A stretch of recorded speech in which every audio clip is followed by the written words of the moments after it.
Assalamualaikum warahmatullahi wabarakatuh. Mari klik subscribe di channel ini dan aktifkan tanda loncengnya untuk mendapatkan update pemberitahuan di video berikutnya.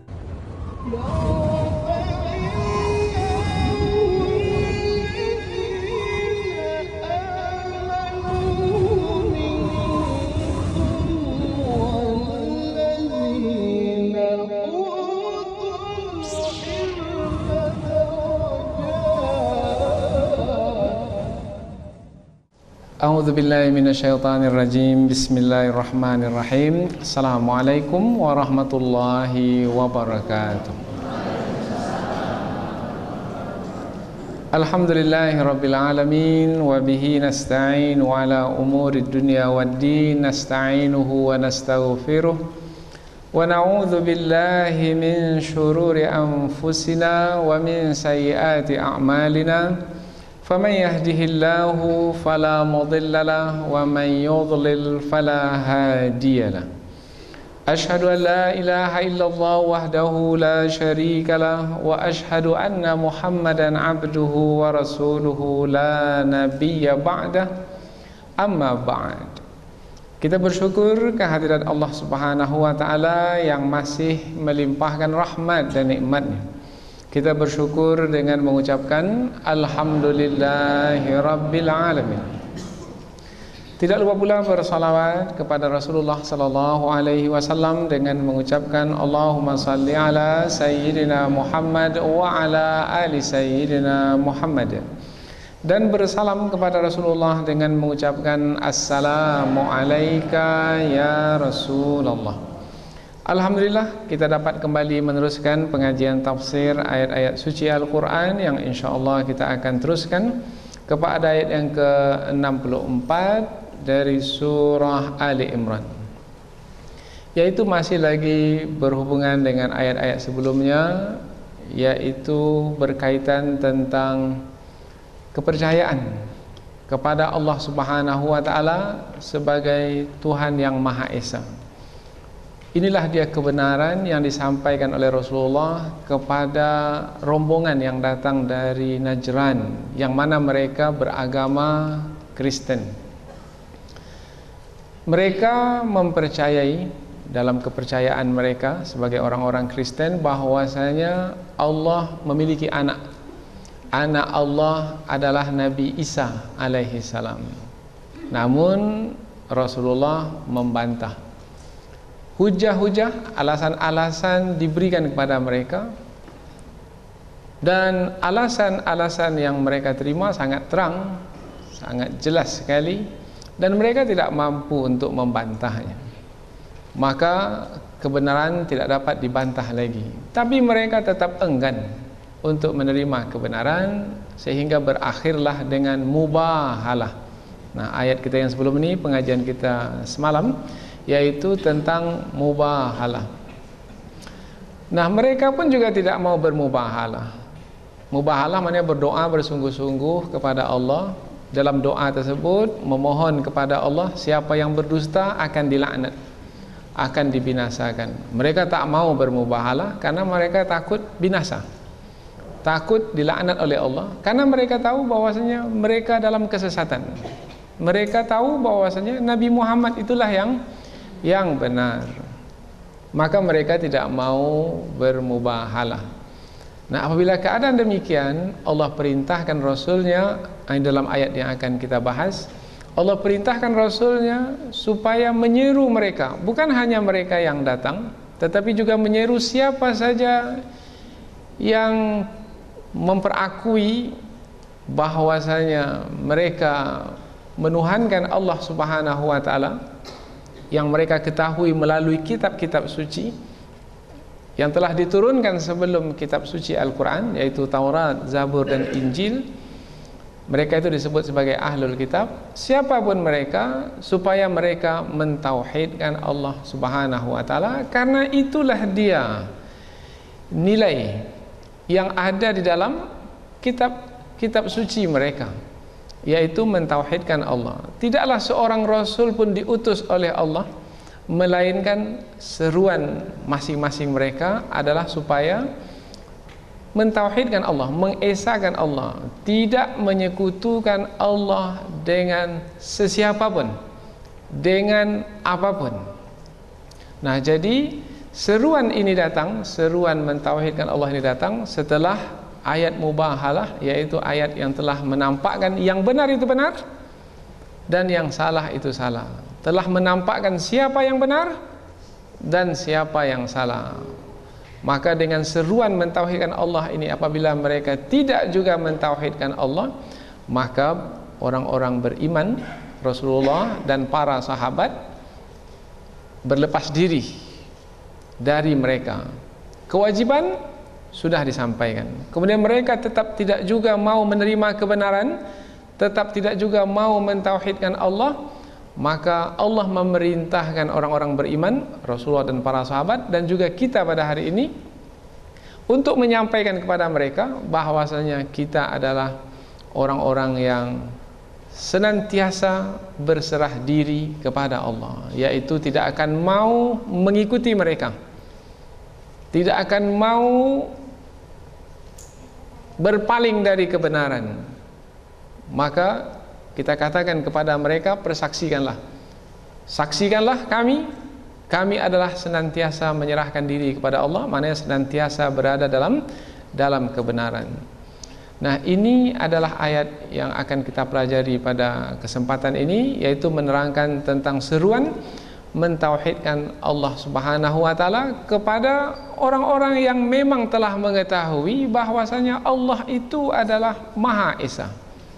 Maka sepatutnya kalau mereka telah mengetahui Allah itu Maha Esa melalui kitab-kitab suci terdahulu, tidak ada alasan bagi mereka untuk tidak mentauhidkan Allah. Kalau tidak juga mentauhidkan Allah, sementara telah mengetahui Allah itu Maha Esa, mentauhidkan maknanya mengesahkan Allah.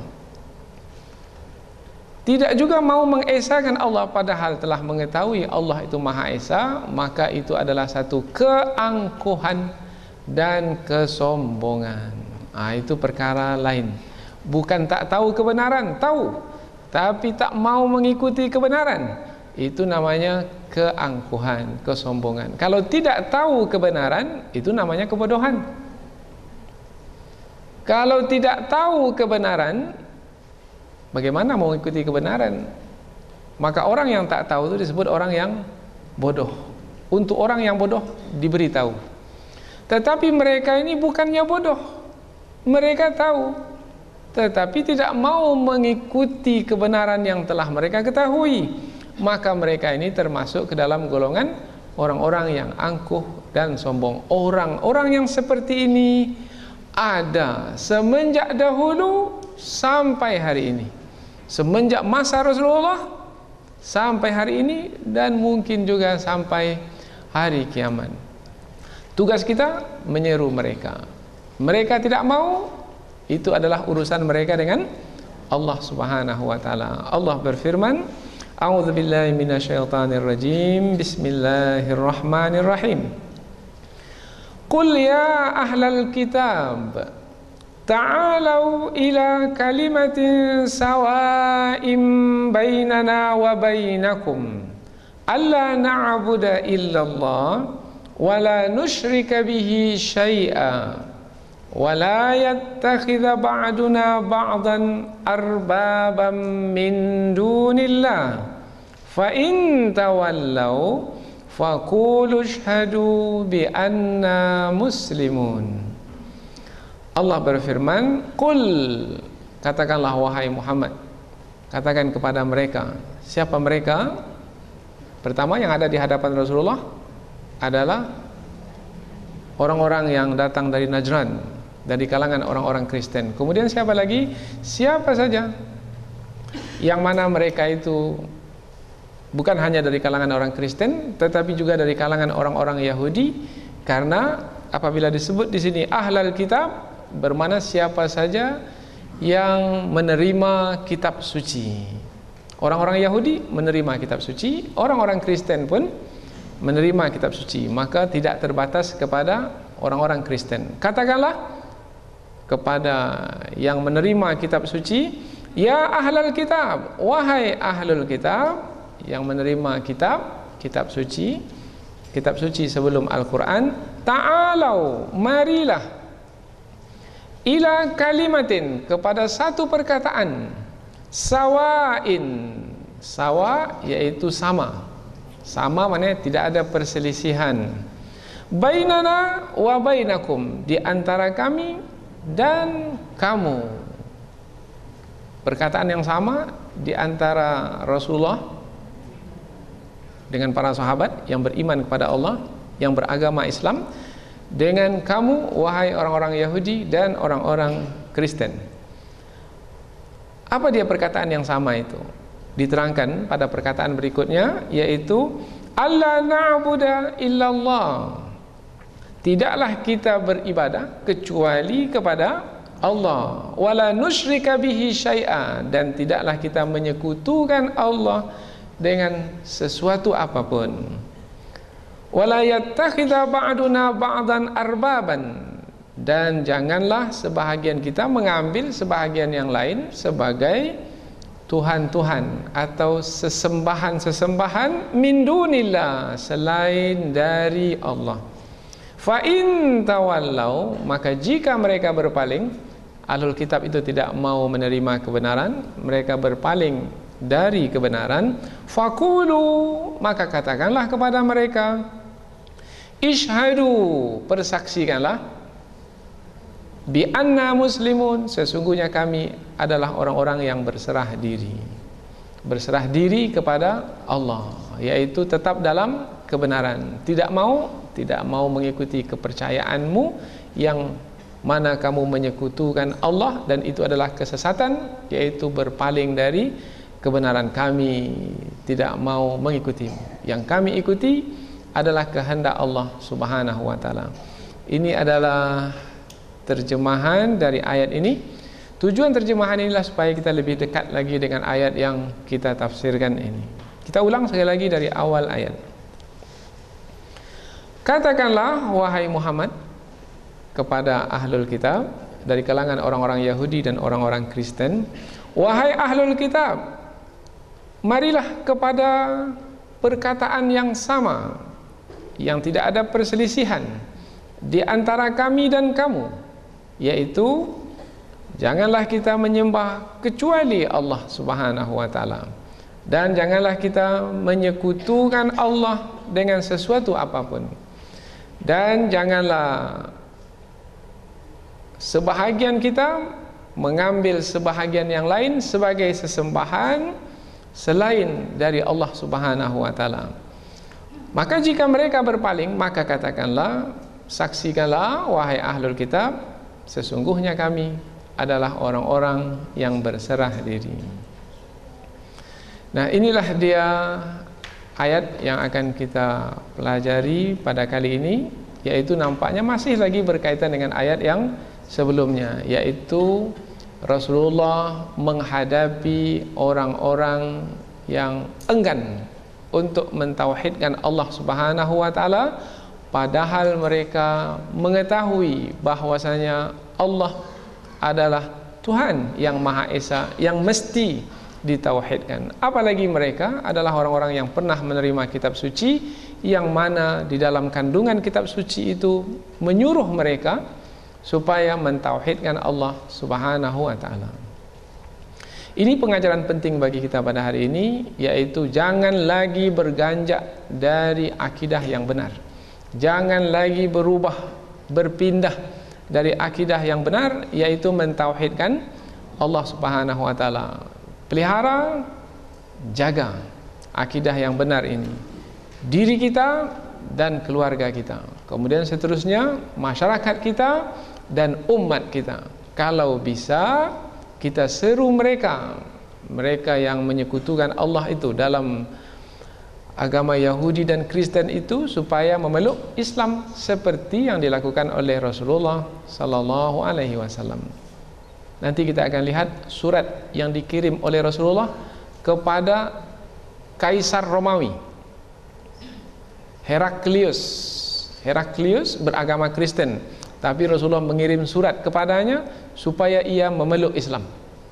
Jadi Rasulullah bukan hanya menjaga akidah umat, tetapi juga menyeru orang-orang Kristen ahlul kitab supaya memeluk agama Islam. Ini kalau bisa kita lakukan, maka boleh kirim surat ke Presiden Amerika, kirim surat ke Perdana Menteri Inggris umpamanya, supaya mereka memeluk Islam seperti yang dilakukan oleh Rasulullah sallallahu alaihi wasallam.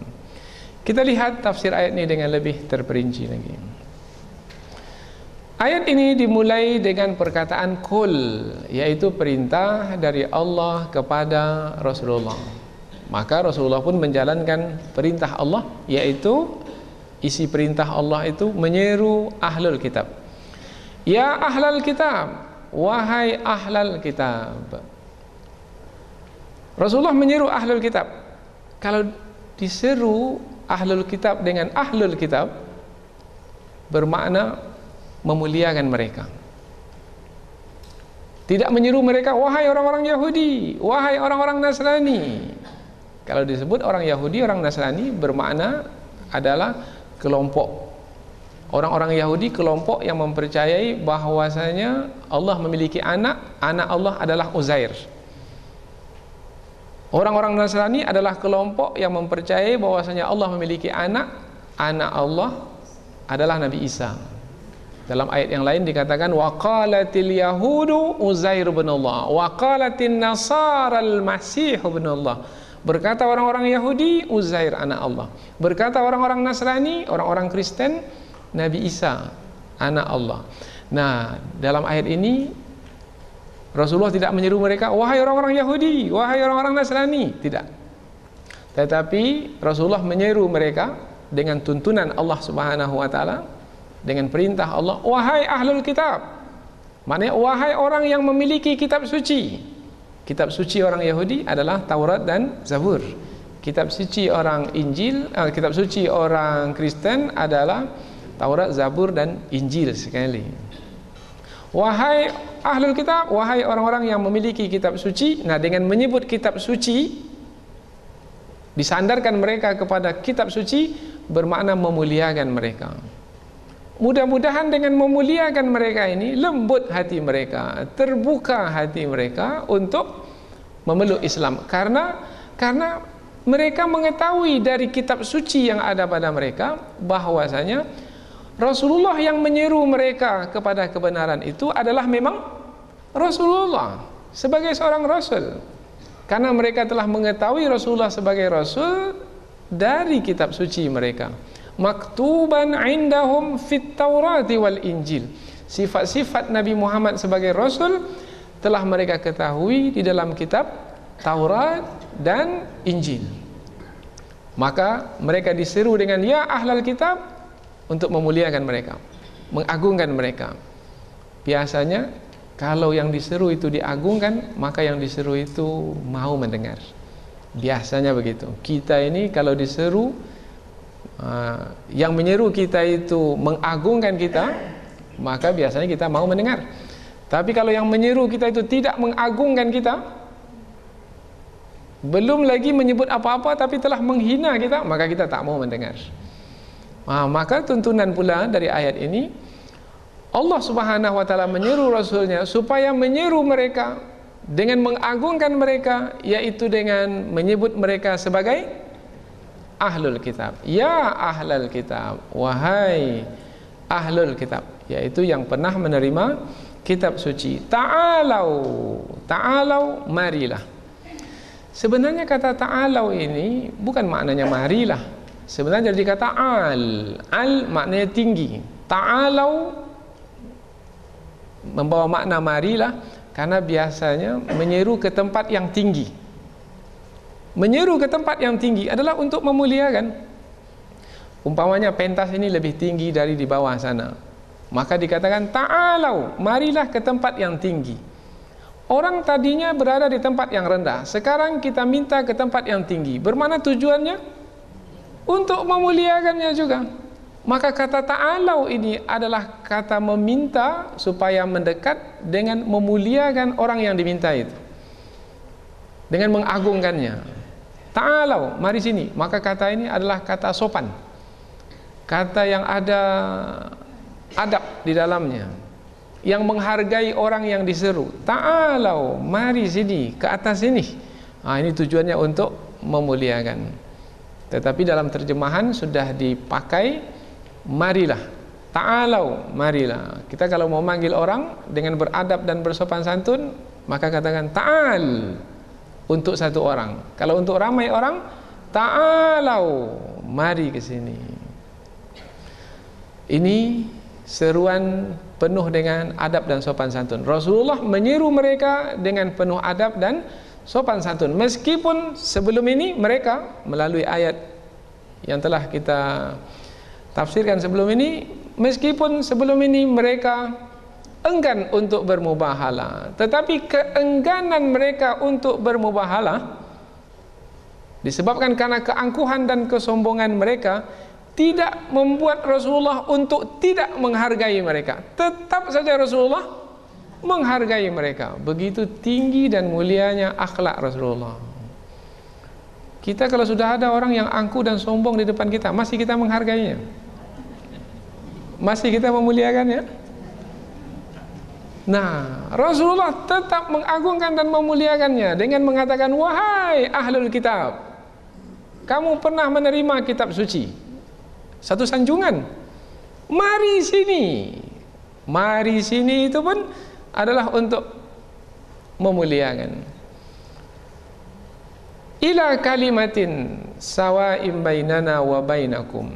Marilah kepada satu perkataan, satu kalimat. Sawa. Sawa dari kata sawi maknanya sama. Sama. Bainana wa bainakum, di antara kami dan kamu. Perkataan apa yang sama di antara Rasulullah dengan ahlul kitab? Telah kita terangkan tadi, yaitu perkataan yang sama itu adalah la ilaha illallah. Tidak ada Tuhan yang patut disembah dengan kebenaran melainkan Allah. Itu sebenarnya adalah perkataan yang sama. Lalu kalau mereka menyekutukan Allah, itu adalah dari diri mereka sendiri. Bukan dari kitab suci mereka. Yang dari kitab suci mereka, yang dari rasul-rasul mereka adalah tidak ada Tuhan yang patut disembah dengan kebenaran melainkan Allah. Dalam Al-Quran disebutkan walaqad ba'atsna fi kulli ummatin rasulan, dan sesungguhnya kami telah membangkitkan pada setiap umat itu rasul. Setiap umat dari rasul itu mengatakan kepada umat-umat mereka, setiap mereka, ani abudullah, hendaklah kamu beribadah kepada Allah, wajtanibut taghut, dan jauhkanlah taghut. Taghut maknanya yang disembah selain Allah. Berhala yang disembah selain Allah disebut taghut. Ini sudah kita terangkan tafsirannya sebelum ini. Manusia kalau disembah selain manusia, yang disembah bermakna adalah sesembahan selain Allah, maka manusia yang disembah itu juga disebut taghut. Jin kalau disembah bermakna sesembahan selain Allah, maka ia disebut taghut. Apa saja yang disembah selain Allah disebut taghut. Nah, setiap rasul menyampaikan kepada kaum supaya menjauhi taghut. Jadi apabila setiap rasul menyampaikan kepada kaumnya jauhi taghut dan sembahlah Allah Subhanahu wa taala saja, dan itu juga yang disampaikan oleh Rasulullah, bermakna perkataan adalah sama antara apa yang Rasulullah sampaikan dengan apa yang disampaikan oleh para rasul mereka atau apa yang terdapat dalam kitab suci mereka. Maka Rasulullah menyeru mereka, marilah kita kepada perkataan yang sama ini. Jadi Rasulullah tak beranjak dari kebenaran, karena dahulu di kota Mekah kafir Quraisy coba untuk bernegosiasi dengan Rasulullah, bertolak ansur dengan Rasulullah. Wahai Rasul, kami menyembah Tuhanmu sehari, tapi nanti kamu menyembah Tuhan kami sehari pula. Bertolak ansurlah kita ini. Sehari kami menyembah Tuhanmu, sehari pula kamu pula menyembah Tuhan kami. Bagaimana jawaban Rasul? turun ayat Al-Quran sebagai jawabannya. Qul ya ayyuhal kafirun la a'budu ma ta'budun. Katakan kepada orang-orang kafir itu, wahai Muhammad. Qul, katakan, ya ayyuhal kafirun, wahai orang-orang kafir, la a'budu ma ta'budun. Aku tidak menyembah apa yang kamu sembah. Oh, itu namanya ketegasan. Tidak berganjak, tidak berubah. Dalam akidah tidak boleh pernah berubah. Maka akidah itu mesti kuat, mesti kokoh, dan jangan sampai berubah. Apapun ujiannya, jangan sampai berubah. Dianiaya sekalipun jangan sampai berubah. Apalagi kalau dibujuk dengan supermi, dengan sehelai baju, dengan uang yang tak seberapa. Itu tidak sepatutnya terjadi. Apa sebab? Sebab hidup kita ini hendaknya di atas kalimah la ilaha illallah, dan kita pun mati hendaklah di atas kalimah la ilaha illallah, dan barulah kita mendapatkan balasan kebaikan di akhirat kelak. Tanpa di atas kalimah itu kita hidup dan kita mati, maka akan sengsaralah selama-lamanya, akan kekallah di dalam neraka selama-lamanya. Maka kita tak mau rugi di akhirat hanya karena dunia yang sesaat. Allah na'budu illallah, kita tidak menyembah kecuali Allah. Perkataan ini Imam Ibn Katsir dalam tafsir beliau menyebutkan ini adalah mufassirah lima qablaha. Ini adalah mentafsirkan yang sebelumnya. Apa yang sebelumnya? Yang sebelumnya adalah kalimat yang sama, perkataan yang sama, yang tidak ada perselisihan antara kami dengan kamu. Apa dia? Perkataan yang sama itu, yang tidak ada perselisihan, yaitu masing-masing kita tidak beribadah kecuali hanya kepada Allah. Tidak beribadah hanya kepada Allah. Tidak beribadah. Apa makna beribadah? Kalau disebut kata beribadah, maknanya tunduk dan patuh. Orang yang beribadah maknanya orang yang tunduk, orang yang patuh. Kalau disebut kata tunduk dan patuh, maka kaitannya dengan di sana ada perintah, di sana ada larangan. Tunduk, ada perintah, mengikuti perintah, tunduk kepada perintah. Di sana ada larangan, tunduk. Ada larangan, menjauhi larangan. Mengikuti perintah, tunduk, disebut beribadah. Menjauhi larangan, tunduk, disebut beribadah. Salat, salat perintah Allah, perintah Allah. Aqimus shalah, dirikanlah salat. Kemudian kita ikuti perintah Allah, kita salat, maka salat disebut ibadah. Kita beribadah. Kita salat, kita beribadah. Kemudian Allah pula melarang, umpamanya larangan Allah umpamanya la taqrabuz zina, jangan kamu mendekati zina. Kemudian kita jauhi zina. Menjauhi zina itu disebut menjauhi larangan Allah, maka disebut kita beribadah kepada Allah. Jadi mengikuti perintah Allah beribadah, menjauhi larangan Allah beribadah.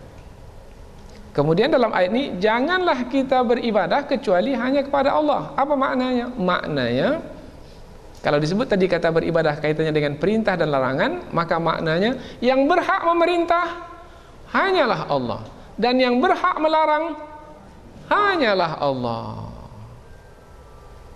Kalau di sana ada yang memerintah selain Allah, maka tidak berhak untuk diikuti, siapapun dia. Suamikah dia yang memerintah? Orang tuakah yang memerintah? Pemimpinkah yang memerintah? Siapa sih yang memerintah? Kalau perintahnya itu bertentangan dengan perintah Allah, tidak berhak untuk diikuti.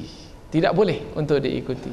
Karena ibadah hanya ditujukan kepada Allah. Allah na'budu illallah. Tidaklah kita beribadah, tunduk dan patuh, mengikuti perintah, kecuali hanya kepada Allah, kecuali hanya mengikuti perintah Allah. Ini namanya tauhid. Ini akidah. Inilah yang akan membuat kita menjadi selamat di dunia dan selamat di akhirat. Yang membuat kita ini rusak di dunia, rusak di akhirat, karena kita tidak mengikuti perintah Allah. yang kita ikuti perintah selain Allah. Yang mana perintah selain Allah itu bertentangan dengan perintah Allah. Kalau perintah Allah pasti baiknya. Tapi kalau perintah selain Allah yang bertentangan dengan perintah Allah, belum tentu lagi baiknya. Kalau bertentangan pula, maka pastilah buruknya. Kalau kita mengikuti perintah yang buruk, bermakna kita melakukan kerusakan. Maka terjadilah kerusakan di darat dan di laut, disebabkan karena tidak mengikuti perintah Allah. Kalau memahami akidah ini, maka selamatlah dunia ini. Mengapa sekarang ini tak selamat dunia ini? Penuh dengan peperangan, pembunuhan, penuh dengan penganiayaan, kemudian penindasan, disebabkan karena tidak mengikuti perintah Allah. Mengikuti perintah siapa? Mengikuti perintah selain Allah, mengikuti perintah taghut. Kalau disebut kata taghut ini bermakna selain Allah, yang juga dipercayai sebagai yang berhak memerintah, padahal perintahnya bertentangan dengan perintah Allah. Umpamanya ada pemimpin negara yang berkuasa di dunia ini memerintahkan supaya memerangi negara yang lemah, yang tidak berdaya, untuk merampas harta kekayaan di negara tersebut. Ini adalah karena ketamakan. Ini bertentangan dengan perintah Allah, maka ini adalah taghut. Ini yang membawa kepada kerusakan. Alla na'budu illallah. Lihat, ini dia ayat penyelesaian untuk keselamatan bangsa manusia. Bukan hanya umat Islam, bangsa manusia sejagat. Yang kita lihat hari ini, peperangan demi peperangan terjadi adalah karena mengikuti pemimpin-pemimpin yang mana perintah-perintah mereka itu bertentangan dengan perintah Allah, karena menindas dan menganiaya orang lain. Alla na'budu illallah, dan tidaklah kita beribadah. Kalau disebut kata beribadah, tunduk dan patuh. Kalau disebut kata tunduk dan patuh, difahami di sana ada perintah dan larangan. Maknanya tunduk dan patuh, mengikuti perintah dan menjauhi larangan. Dan yang berhak untuk memerintah hanyalah Allah, dan yang berhak untuk melarang hanyalah Allah. Kalau seperti ini dalam keluarga, aman keluarga.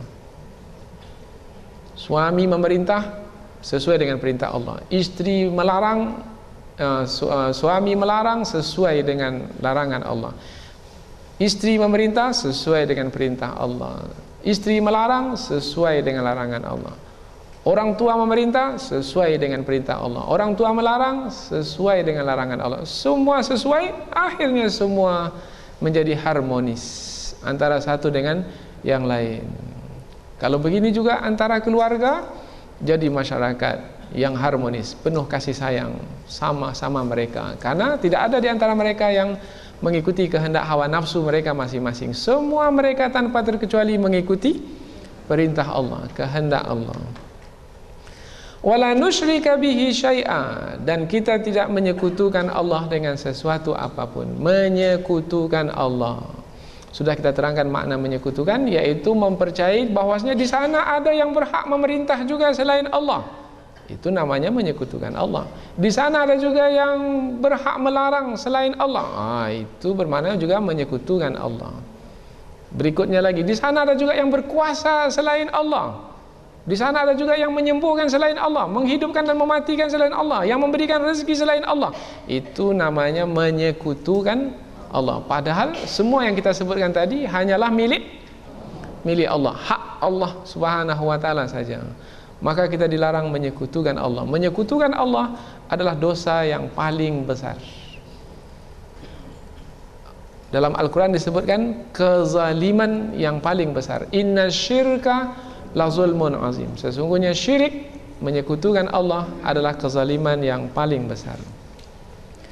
Wala yattakhidha ba'duna ba'dan arbaban min dunillah, dan janganlah sebahagian kita mengambil sebahagian yang lain sebagai Tuhan-Tuhan atau sesembahan selain dari Allah. Apa maksudnya ini? Jangan sebahagian manusia mengambil sebahagian manusia yang lain itu sebagai sesembahan. Sebagai sesembahan, sebagai Tuhan. Seperti yang kita terangkan tadi. Tadi Tuhan adalah yang memerintah dan melarang. Jangan pula mengambil manusia lain sebagai yang berhak memerintah dan berhak melarang pula. Karena yang berhak memerintah dan melarang hanyalah Allah. Ini supaya mudah difahami. Orang Yahudi, orang Kristen, mereka menjadikan pendeta-pendeta mereka sebagai Tuhan-Tuhan juga selain Allah. Karena mereka juga mengikuti perintah-perintah pendeta-pendeta mereka. Perintah pendeta mereka ikuti. Padahal perintah pendeta mereka itu bertentangan dengan perintah Allah. Contohnya yang mudah dalam ayat sebelum ini tentang mubahalah. Tentang mubahalah, yaitu mereka tak mau bermubahalah. Mereka ada pendeta mereka. Mereka senantiasa merujuk ke pendeta mereka. Mereka kembali ke pendeta mereka. Meskipun yang disampaikan oleh pendeta mereka itu adalah salah, mereka ikuti juga. Bermakna mereka tunduk dan patuh kepada pendeta mereka. Apabila mereka tunduk dan patuh kepada pendeta mereka, bermakna mereka telah menjadikan pendeta mereka itu sebagai sekutu bagi Allah Subhanahu wa taala. Umpamanya kepercayaan orang-orang Yahudi, padahal dalam Al-Quran sudah jelas, di dalam kitab Taurat, Zabur, dan Injil pun juga sudah jelas bahwasanya riba itu adalah haram. Pengharaman riba dalam Taurat, dalam Zabur, dalam Injil, dalam Al-Quran. Nah, yang banyak mengamalkan riba itu adalah pendeta-pendeta. Kemudian pendeta-pendeta mereka memerintahkan mereka tidak mengapa untuk mengamalkan riba. Kemudian mereka patuhi perintah pendeta mereka. Sebenarnya perintah pendeta mereka itu bertentangan dengan isi kitab suci yang ada pada mereka. Nah, ketika mereka mengikuti perintah pendeta mereka yang bertentangan dengan isi kitab suci mereka itu, bermakna mereka telah menjadikan pendeta itu sebagai sekutu bagi Allah Subhanahu wa taala.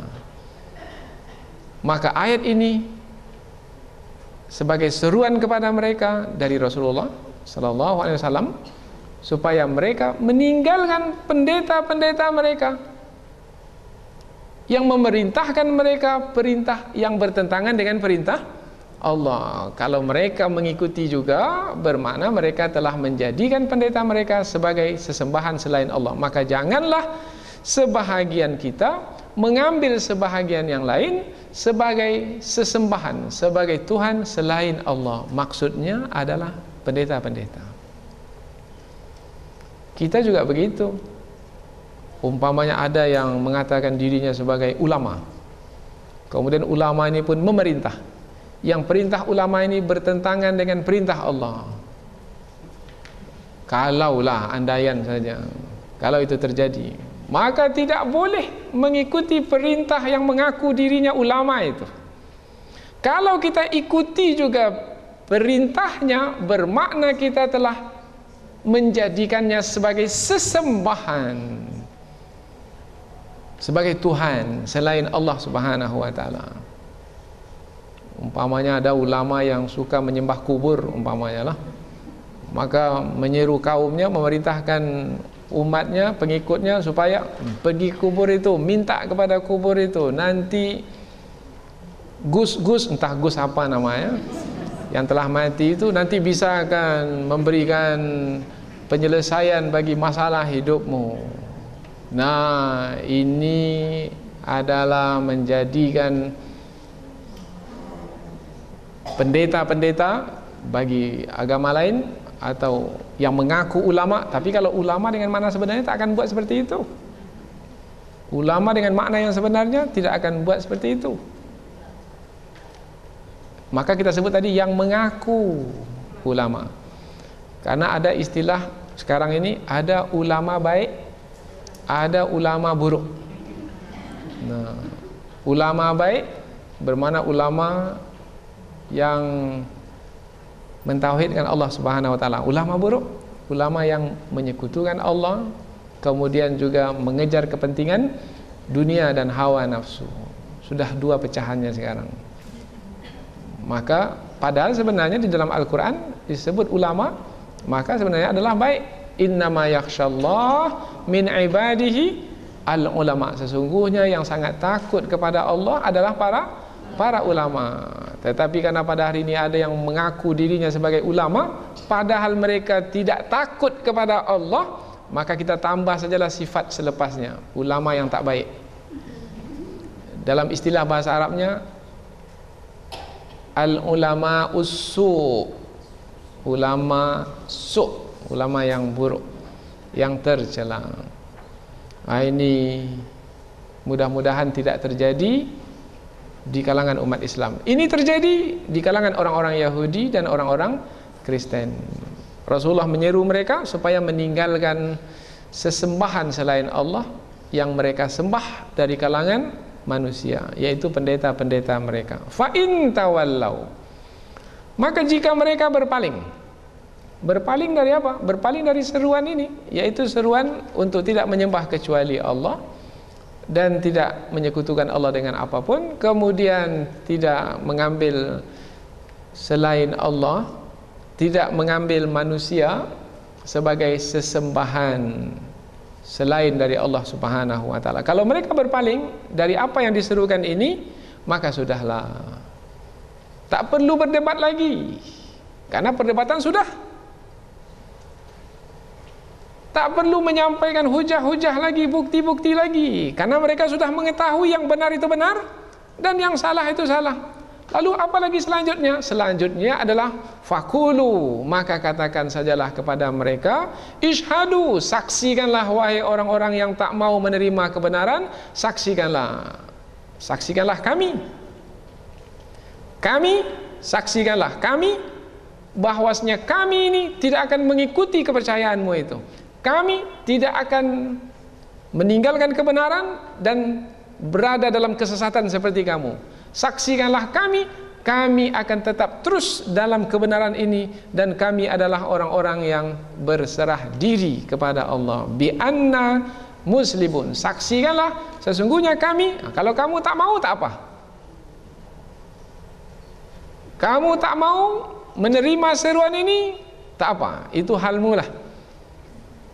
Tetapi saksikanlah kami akan tetap berada dalam kebenaran ini. Kami adalah orang-orang yang berserah diri.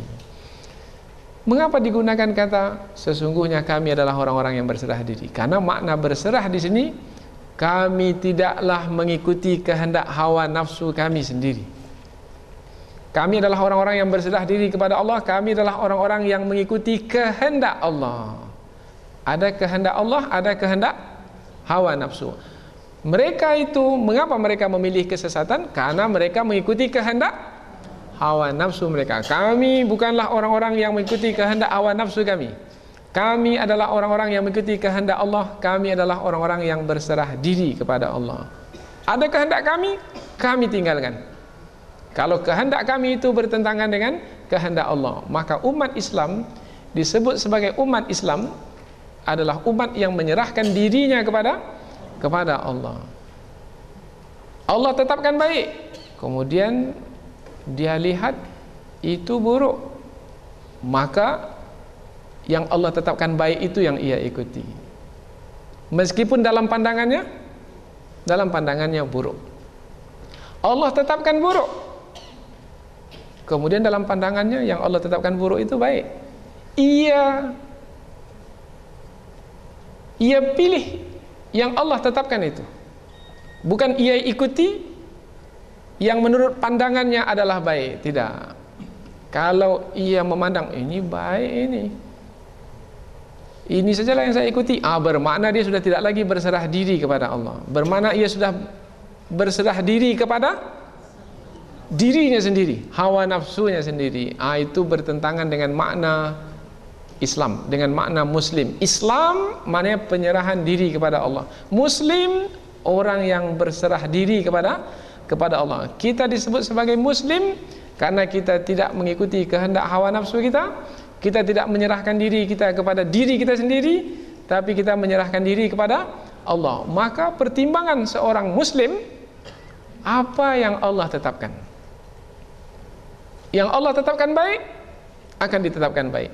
Yang Allah tetapkan buruk akan ditetapkan buruk. Satu lagi, seorang muslim, orang yang berserah diri kepada Allah, ia akan cari dahulu apa kata Allah sebelum apa kata manusia atau apa katanya, apa kata dirinya. Apa kata Allah? Oh itu, itulah. Itu seorang muslim. Apa yang Allah sebut dalam Al-Quran? Apa yang disebut oleh Rasulullah dalam hadis? Dapat, itulah yang akan diikuti, itulah seorang muslim. Adalah tidak dapat disebut seseorang itu sebagai seorang muslim kalau dia tidak melihat apa yang Allah katakan dahulu, apa yang Rasulullah sabdakan dahulu, apa yang dia tetapkan dahulu yang dia ikuti. Apa yang saya tetapkan ini? Apa yang Allah katakan, itu kemudian. Apa yang Rasulullah tetapkan, itu kemudian. Orang yang seperti ini tidak dapat disebut sebagai seorang muslim. Nah, ketika disampaikan kepada ahlul kitab, ishhadu, persaksikanlah bi anna muslimun, sesungguhnya kami adalah orang-orang yang berserah diri, kami adalah orang-orang yang tidak memperhatikan diri kami sendiri. Kami adalah orang-orang yang memperhatikan Allah Subhanahu wa taala. Kami adalah orang-orang yang menyampaikan kehendak Allah, bukan yang menyampaikan kehendak diri kami sendiri. Kami adalah orang-orang yang mengikuti kebenaran untuk mendapatkan keredaan Allah Subhanahu wa taala. Karena keredaan Allah baru didapatkan dengan mengikuti kehendak Allah. Maka kami ini berserah diri kepada Allah demi untuk mendapatkan keredaan Allah. Karena tujuan hidup kami di dunia ini adalah untuk mencari redha Allah Subhanahu wa taala. Karena siapa yang diredai oleh Allah dibahagiakan di dunia. Siapa yang diredai oleh Allah dibahagiakan di akhirat. Dan hidup kita ini adalah untuk mendapatkan kebahagiaan dunia dan kebahagiaan akhirat. Ia hanya dapat didapatkan, ia hanya bisa didapatkan, dan satu-satunya jalan untuk mendapatkannya adalah dengan redha Allah Subhanahu wa taala. Dan untuk mendapatkannya adalah dengan berserah diri kepada Allah. Maka saksikanlah, wahai ahlul kitab, sesungguhnya kami adalah orang-orang yang berserah diri kepada Allah karena kami ingin mendapatkan redha Allah Subhanahu wa taala. Itulah tujuan hidup kami, itulah matlamat hidup kami. Bermakna nampak di sini ketegasan. Dan ketegasan itulah perjuangan, meskipun memerlukan pengorbanan. Dalam hadis sahih riwayat Imam Al-Bukhari, Rasulullah pernah mengutip ayat ini dan dikirim ke Kaisar Romawi. Seperti yang kita terangkan di awal tadi. Rasulullah mengirim surat. Isi surat tersebut adalah Mim Muhammad Rasulillah, dari Muhammad Rasul Allah, ila Herqal Azimir Rum, kepada Heraklius Kaisar Romawi. Wah, itu permulaan surat. Kemudian Rasulullah SAW di dalam surat tersebut menyeru Heraklius supaya memeluk Islam. Ad'uka bidiayatil Islam, aku menyerumu wahai Heraklius untuk menerima seruan Islam. Aslim taslam, kalau kamu mau memeluk Islam, kamu selamat. Bukan hanya selamat, yu'tikallahu ajraka marrataini, Allah akan memberikan balasan kepadamu, 2 balasan. Kamu yang telah memeluk Islam 1, dan 1 balasan lagi berikutnya karena kamu telah mengetahui kebenaran. Sebenarnya Heraklius, yaitu Kaisar Romawi, itu telah mengetahui kebenaran Nabi Muhammad sebagai Nabi. Dalam hadis riwayat Imam Bukhari, hadis ini panjang, ada tanya jawab antara Heraklius Kaisar Romawi dengan Abu Sufyan, yang Abu Sufyan ketika itu masih musyrik, masih belum memeluk Islam. Abu Sufyan ditanya tentang nasab Rasulullah, tentang lelaki yang mengatakan dirinya sebagai nabi di tengah kamu itu, wahai Abu Sufyan, apakah nasabnya orang baik-baik? Abu Sufyan mengatakan, ya, nasabnya orang baik-baik. Apakah ia dari keturunan raja? Tidak, dia bukan dari keturunan raja.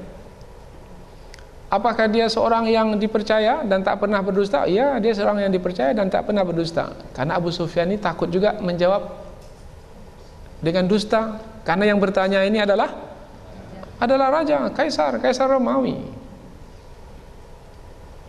Kemudian bagaimana dengan kaumnya? Apakah kaumnya menentangnya? Ya, menentangnya, memusuhinya.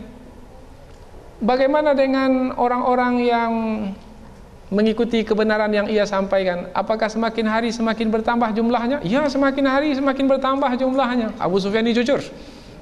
Apa yang ditanya oleh Kaisar Rom dijawab.